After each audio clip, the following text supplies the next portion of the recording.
கரிசலாங்கண்ணி, கற்றாழை, அப்புறம் வந்து வெண்டைக்காய், மருதாணி, தயிர், லெமனு, வேற என்ன போட்டோம் டக்குன்னு சொல்லுங்க.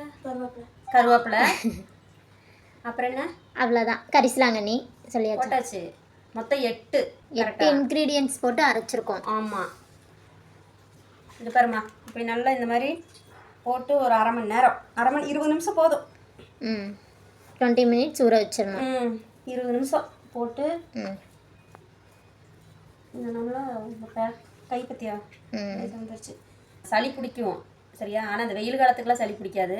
குளிர் காலத்தில் போடக்கூடாது. இந்த மாதிரி வெயில் காலம் சீசன் ஸ்டார்ட் ஆயிடுச்சுன்னா நம்ம இந்த மாதிரி போடணும். பேக்கெல்லாம் போடும்போது தான் நல்லாயிருக்கும், குளுன்னு இருக்கும். குளிர் காலத்தில் மழை காலத்துலலாம் இது போடக்கூடாது. போட்டோம்னா அவ்வளோதான், சளி பிடிச்சிரும். அப்படி தான் போய் குளிச்சுட்டு வந்துட்டு பார்க்கலாம்.